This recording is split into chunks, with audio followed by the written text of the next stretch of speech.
Welcome viewers. This is Janiser Ahmed from Millennium TV USA. I welcome you to my show News and Views.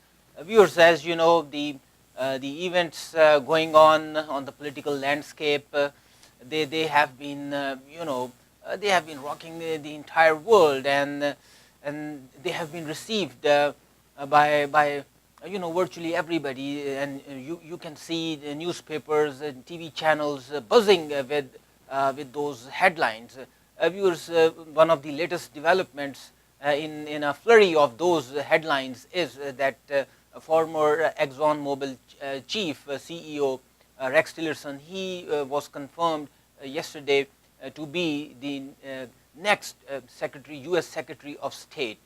Viewers, as you know, that position is one of the most important slots in the administration, and he is considered to be the top diplomat, and he has to deal with a variety of issues on a number of platforms all across the world. As former the senator from Florida, Marco Rubio, stated, he is the face of the United States.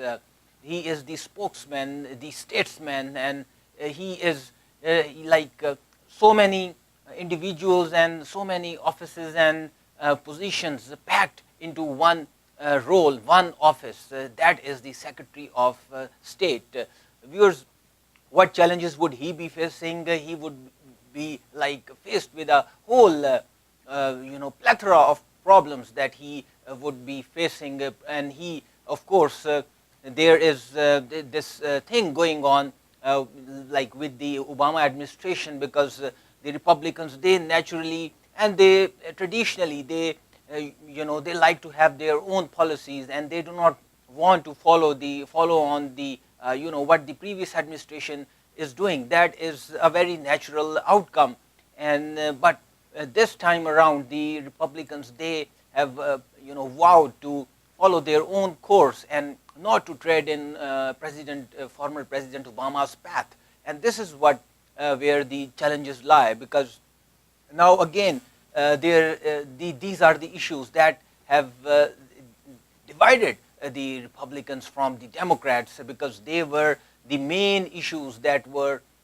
figuring on top of all other aspects during the campaign trail. For instance, the viewpoint is that President Obama dealt with foreign policy and former Secretary of State John Kerry in a very effective manner, and like he was a statesman, and he dealt with so many problems, and the foreign policy during Obama's tenure, it was able to have this aura of stability, and now the Republicans, now that they have been saying that they intend to change some of those policy goals.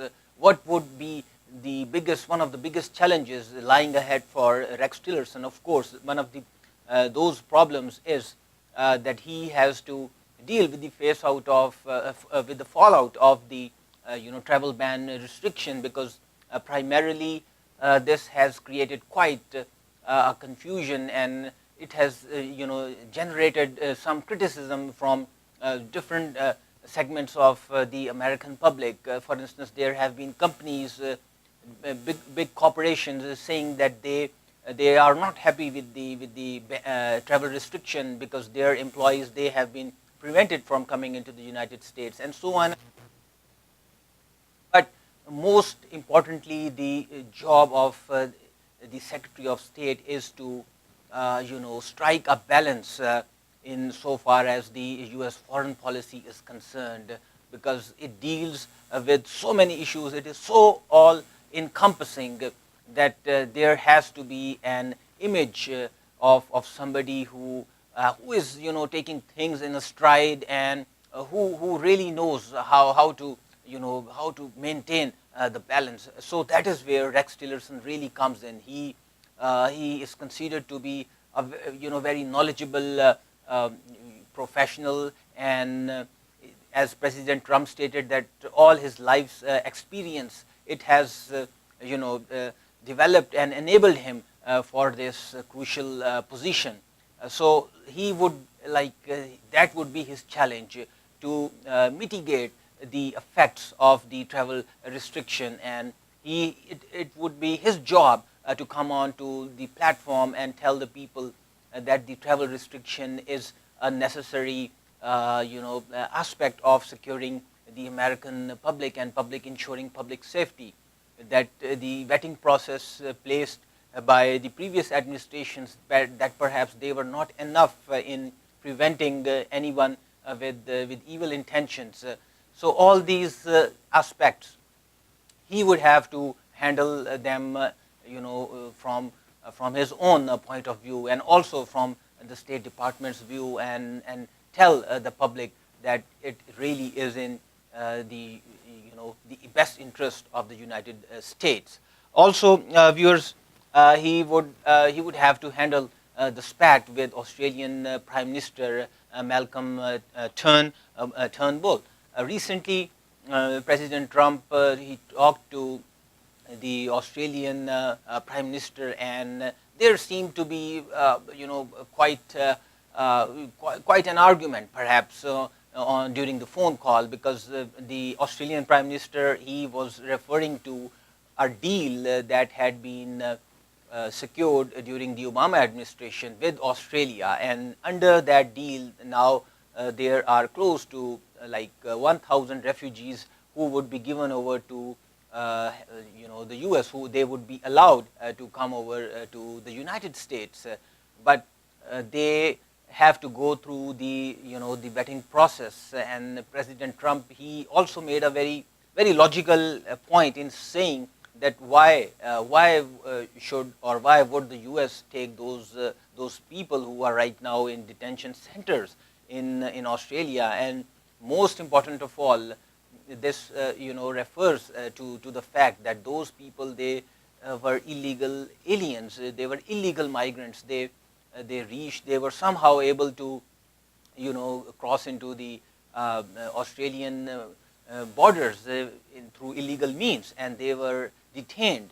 And now it was through some kind of a deal that it was arranged that they would be able to come to the United States. So that is where President Trump really asked, why should the U.S. take all those people? Does the U.S. have some kind of responsibility? Of course, there is this deal that was signed between the two countries, but as everyone knows, President Trump wants to redo the entire refugee and immigration policy that was pursued by the previous administration, and he intends to have his own footprint, as you will, if you will, on the immigration debate. He wants to, the primary aspect of the debate is to secure the public safety of the U.S. People, to make the people safe and secure, and that is what has really governed the entire debate. So that is where the friction emerged between the two leaders, and President Trump later tweeted saying that he had a kind of a rough day because of that phone call, but he told the people not to worry about that bad call, because that was just one call, one bad call, and he was used to it, and they would get through it. So the job of the current Secretary of State, Rex Tillerson, is seems to be even more challenging because of that fact, because now he has to deal with that, with the aftermath of that phone call, and so now he would be doing his bit to reach over to the Australian Prime Minister and try to settle this out, because Australia has been a long-standing ally of the U.S., and it has always been very forthcoming when it comes to sending the Australian troops, standing side by side with the U.S. troops, whether it is Afghanistan or Iraq or anywhere else. So securing that alliance is the primary aspect right now. So, and that is where the Mr. Tillerson would be really looking at. Viewers, also The next, our current Secretary of State, Mr. Tillerson, he would have to, take a review of the entire border wall debate going on. Of course, he is not going to say anything that would, signify that he is against it. Of course, because, but he would have to lessen, or sort of mitigate the effects of how this entire debate has created friction between the Mexican president and the U.S. Administration. Because Mexican President Enrique Peña Nieto, he seems outraged. He is frustrated with the fact that the U.S. is now going ahead with the construction activity, and he even seemed very much unnerved, and through a Twitter video message, he stated that under no circumstances am I going to pay for the wall. Mexico, forget about it. Mexico is not going to pay for the wall. So that was his frustration, and it really is. You cannot understand why he seems so much. As if he feels as if he has been betrayed. But why? Over the fact that the gangsters and the drug cartels, they have been stopped from coming over into the United States. Is that the reason why he's so angry and frustrated? But there are also some other elements and factors that are involved in in the politics in his hometown, and where he is linked with that entire kind of political mudslinging and all the stuff going on, because he has a lot to do on his own home front, on his own turf. There is rising violence and the rise of the drug cartels and big drug lords escaping from prisons, and so much is happening, journalists being criticized. So he has to deal with all those problems at his own turf first. But why does he seem so much frustrated at the possibility of a wall that is going to secure not only his own citizens, but the United States citizens as well? So that is where the job of the Secretary of State really comes in. He would have to intervene. Perhaps he would have to allay his fears, and that is what the job of the that top diplomat is all about. So he would perhaps have to tell him that this is primarily a matter of security, that Mexico should not be taking it as an affront, that this is just a matter of ensuring public safety. So viewers, again, it depends on his statesmanship skills. And as he has recently shown during the Senate confirmation hearings, and also the praise that he received from lots of analysts and lawmakers, that is quite heartening. It is quite it gives you this feeling that he has in him this skill to do this job very skillfully. Viewers, also he would have to play a very significant role in the Syrian war. Syrian war, it has claimed close to half a million lives, and many more have been uprooted from their homes, and the violence, it continues to go up, and there is no sign of abatement at all. So how would he deal with that situation right now? Because it has so many actors involved in it. There is this country, there is that country, there is that militia group, and there is that militant group, all trying to muddy the waters for the Syrians primarily. And the Syrians, they are fleeing in whatever the direction that they can find, and no one seems to be helping. So it is going to create, it has already become a global catastrophe, and there is Russia that is trying to mitigate the situation in whatever way it can, but the situation seems to be slipping out of everyone's control.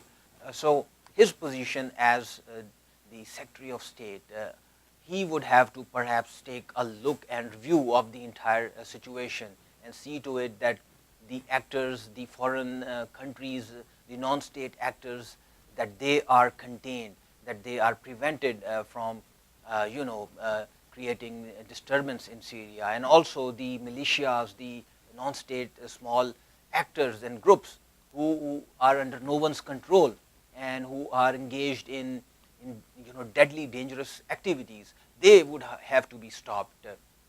So he would be like devising a new policy, a new procedure in order to make Syria less volatile, because it has to be ensured that the people, the Syrians, they have a sanctuary in their own homes, in their own country, that they are not fleeing everywhere and becoming a problem for the entire world.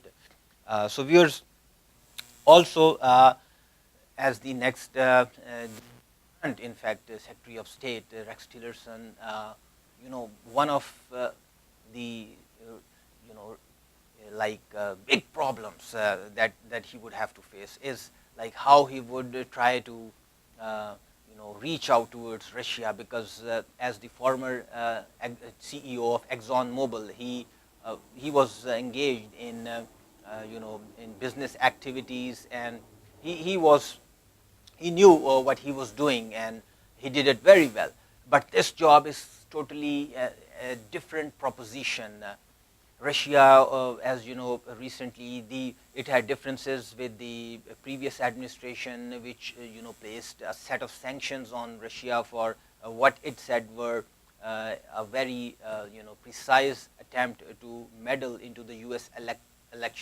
electoral system. And the present administration, it has yet to devise a policy on that front, because the President Trump, he had words of praise for the Russian President Vladimir Putin, and there seems to be a kind of a warming up of the equation. And the reason was that President Trump, during the campaign trail, he stated that he intends to redefine the relationship, because overall his philosophy was to reduce conflict and tensions around the world, and that can only happen when United States is able to reach out to countries like Russia and try to work something out for the betterment of the entire world, and to see to it that the conflicts, for instance, are brought to an end. So viewers, not an easy proposition for Mr. Tillerson, and he faces quite a task. But of course, as he recently stated, that the officials, that the personnel at the State Department, they are one of the best in the world, and they know the challenges that the country faces, and he will work with them, and he will try to make the U.S. Safe and safer again. Viewers, here we'll be taking a very short break. Don't go away. We'll be just right back.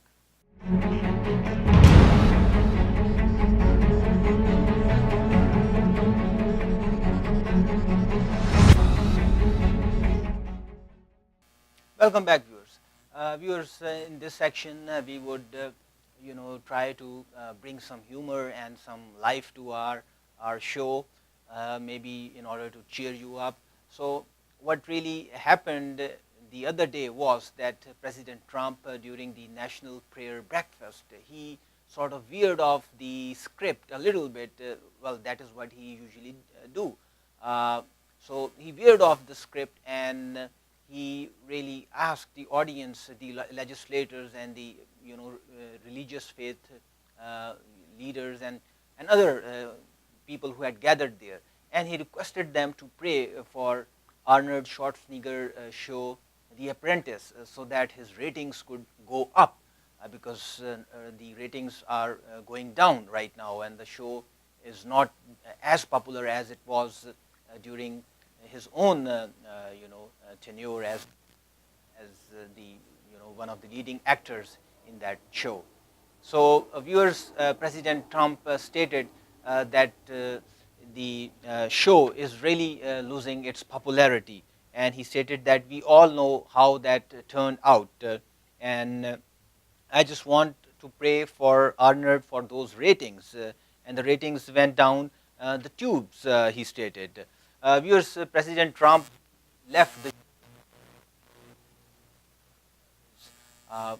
bid to run for the president's office. And after that, the director of the show, The Apprentice, Mark Burnett, he replaced him with Arnold Schwarzenegger, the famous movie star and also the California governor. So viewers, Mr. Schwarzenegger, he has been doing the show quite well, and he is also definitely popular. But the ratings they high as in the eyes of our Trump, and there is definitely the issue of who is more popular and who is not. So President Trump, he really brought some life, some energy to the breakfast by by turning to the famous show Apprentice, and that really seemed to have cheered the audience a little bit because that was way it was off the beaten track, so to speak, and that is how President Trump he likes to talk about different aspects, and that's his whole style. But viewers, the really interesting thing happened when Mr. Schwarzenegger he he hit back, and what President Trump had stated, it really seemed to have struck a really raw nerve in Mr. Schwarzenegger, and he sort of fired back, and he posted a Twitter video, and on that video he stated, and I quote, "Hey Donald, I have an idea. Why don't we switch jobs? Since you are such an expert in TV ratings, you take over my job, and I take over your job, so that people can finally sleep comfortably again." And that video, it went viral. It was very popular, but it was very funny. Both the leaders, they both are politicians, and they both happen to be, have some kind of connection with the Hollywood, with President Trump being a reality TV star, and so it was kind of an interesting episode of in an otherwise grim and dry proceedings, and that are related with the office of the president, because generally speaking, the office of the president is supposed to conduct himself in an altogether different manner. But that is what the people really love about Mr. Trump.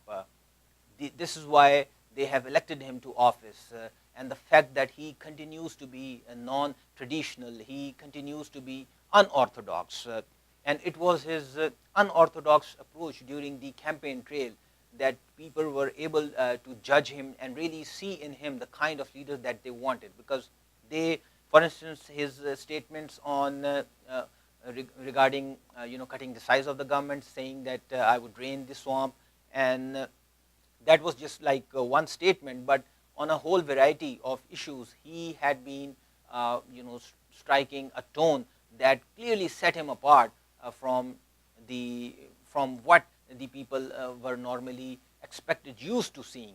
So he was kind of a new leader, a new candidate, kind of a reality TV persona he had about him, and for instance, his statements that I refuse to be politically correct, that really was appreciated by the public, because previously the people, they were like some of the people, a segment of the American public, they were not happy with the way things were, how the economy was functioning, because one of the factors was that a number of the factories and manufacturing units, they were going over to Mexico, and people were losing their jobs because of that. And there seemed to be nobody, no leader at the helm of affairs to whom the people could petition and tell them their woes and their problems.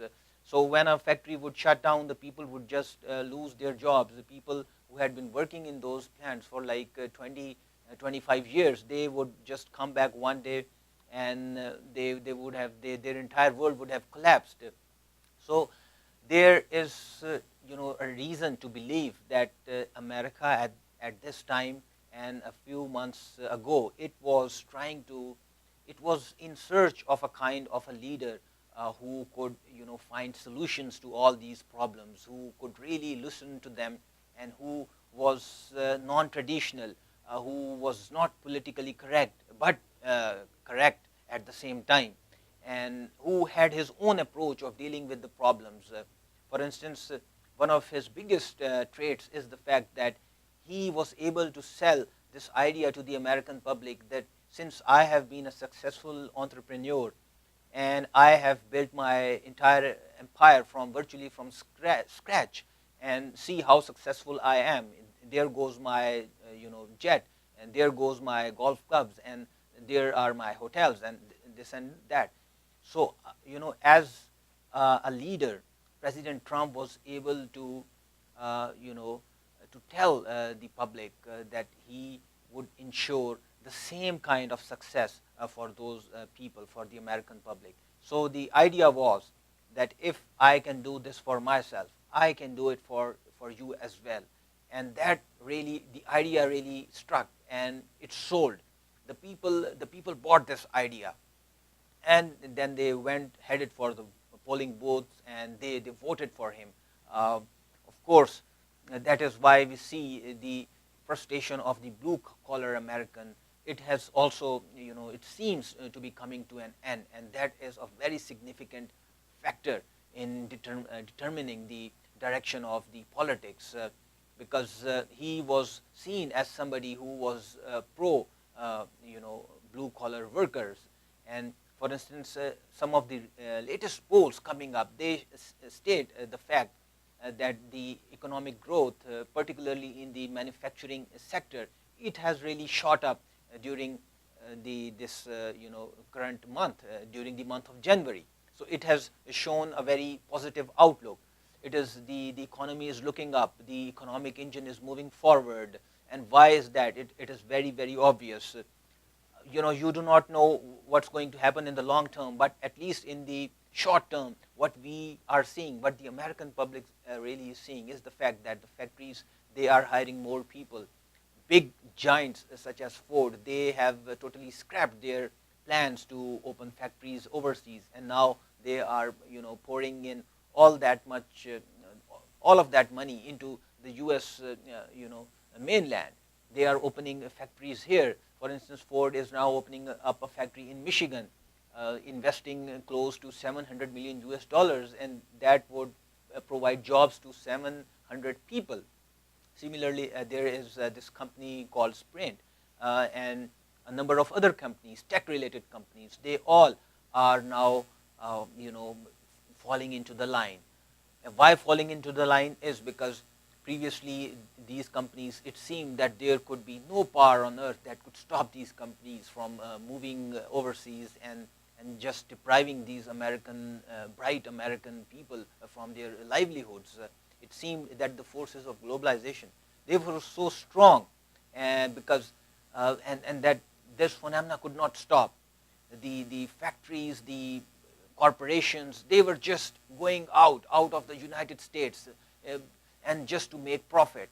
And who was at the receiving end of all that? The American taxpayer, losing the job, coming home frustrated, watching the TV and getting angry, and just trying to look for a leader. Who that leader was? That was President Trump.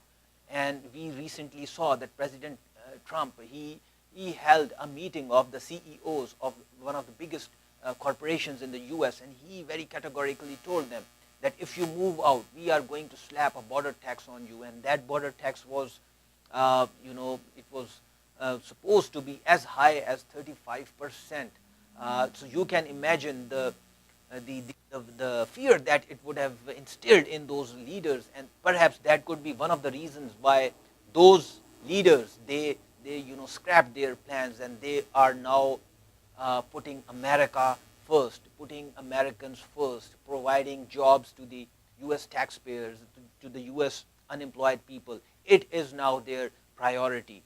So viewers, that seems to be a very positive outlook for the people who have nowhere to go. It is now a new day, a new dawn for them, and definitely they must be thankful for President Trump, because the latest polls indicate that there is a tremendous increase in President Trump's popularity ratings. His popularity ratings have gone up.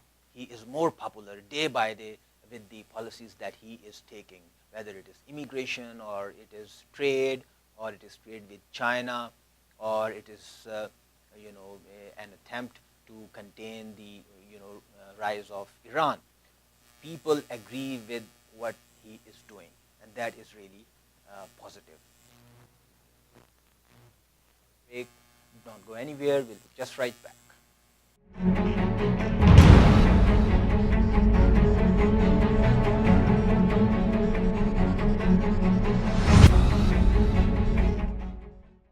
Welcome, viewers. Another big news of the day is that Skype seats have now been introduced into the White House press briefing room. That was previously stated by White House Press Secretary Sean Spicer, and he stated that this was meant for journalists who were like 50 miles out of Washington, and they would now have easy access to the press briefing, and they would be able to ask questions and be a part of the briefing. So that was this is a new development, and that has been taken in a very positive manner by different media organizations. And but there happens to be some concern from certain quarters. For instance, there was previously the traditional White House press corps. It was like unnerved, and at the fact that it was saying that the next press secretary intends to shift the briefing room out of the White House and across into the Pennsylvania Avenue, somewhere in the conference room perhaps.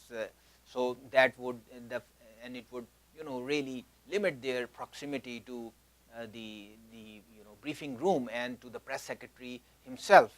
So the press made quite a mountain out of that molehill, in fact, and it published so many reports on that. But we have seen that none of that happened, and the press room is still there, and the briefings are still being held in the same traditional manner. But viewers, some reporters, they are very happy at this new development, because they have been saying that previously the White House press corps was regarded as an exclusive club of a certain small group of reporters from certain big powerful newspapers and media houses, and that the access had not been provided to small dailies or small TV networks, and that was really unfair. Now this was what they were saying, and this was like a very selective elite group of reporters who were who had the briefing and who had the press secretary to themselves, and they were asking questions, and they were getting the news, and so that was unfair. So what this current press secretary, Mr. Spicer, has done, he has done a very democratic act, so to speak. It has now given representation to regional media houses. There are reporters from faraway spots and corners who normally cannot come to the White House for coverage, because they have other pressing issues to cover. So now what they can do is sit behind a computer, and then it is as if they are right there in front of the press secretary and ask the questions. Also, what is going to happen is that it is going to give some kind of boost to local issues and local uh, problems that were faced by the people living out of Washington. So they will now have the representation before the press secretary, and the entire briefing process, it has become more democratic, and it is being it has been taken in very much positively by the press from all over the United States. Viewers, also in another event we saw that severe demonstrations and protests they erupted at the University of California at Berkeley, and that was because there was going to be a scheduled sort of address by the editor of Breitbart, Mr. Milo, and he was going to be there, and he was going to address a group of students. And so it turned out that there were demonstrations and protests all over the university campus, and police were called, the cops came, and the entire scene, it turned very ugly. And one of the protesters, they picked up a metal barricade and smashed it against a glass door. Also, some of the students, they were badly injured, and they were taken to the hospital for treatment. But also, the police, they had to bring this entire demonstration to normalcy, and they did their job. But questions are being raised regarding freedom of speech. The university happens to be one of the citadels of free speech, and it has been associated with protecting freedom of speech and being an advocate of speech. So, what is viewers free speech? Does that mean having your own views and thinking that your opponent's views, they should be silenced, or the fact that what you are saying is right uh, because you have the authority to say all those things, but somebody else is saying that that is not okay? That seems to be the case with in this particular scenario. Freedom of speech basically means that giving listening to all views, listening to everyone, no matter what their views. So even if the editor of Breitbart, there might be a concern on part of the protesters that he happens to be, he has his own views, and they do not agree with those views, and they are evident in the press reports that the website publishes. But does that mean you take the law in your hand and you turn violent in order to stop somebody from just speaking their heart?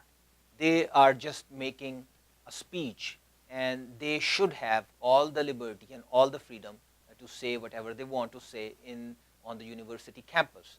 And if the students, if the demonstrators, if they disagree with that, they better come up with with a statement or some kind of written condemnation. That is how the entire process should be. But by being turning violent, breaking, and smashing barricades into the walls and doors, that does not lead a very good impression on part of the university. Also, but the campus administration, it had a statement to publish. It stated that we regret that the threats and unlawful actions of a few have interfered with the exercise of First Amendment rights on a campus that is proud of its history and legacy as a home of free speech movement. That is what the university statement stated. But viewers, also we saw that President Trump, he was also not happy at seeing all those demonstrations and that those acts of hatred virtually. Uh, you know, so President Trump, he tweeted, he's saying that if University of Berkeley does not allow free speech and practices violence on innocent people with a different point of view, no federal funds. So viewers, that is very obvious. It's like uh, you are right in the middle of a place that happens to be sort of a bastion of free speech and freedom of information, and you see something happening that is totally contradictory and contrary to those values. What would be your reaction? You would be surprised, and that is what people all over the US, they have been puzzled, they have been confused at seeing students. Perhaps they were not students, or because they were wearing masks. The demonstrators were masked, and so their identity, perhaps the police is looking into it, whether they were students, full time, completely students, or they were demonstrators off the campus. It also needs to be evaluated. But viewers, it really sends a bad signal to the people around this greatest democracy on the planet. If somebody has their views and you do not agree with those views, you have to step back, and but you must not turn violent, as happened on the campus of that great university. Viewers, I hope you liked our today's show. Please drop us a line at info@millenniumtv.net. This is Janiser Ahmed from Millennium TV USA. Until the next show, goodbye.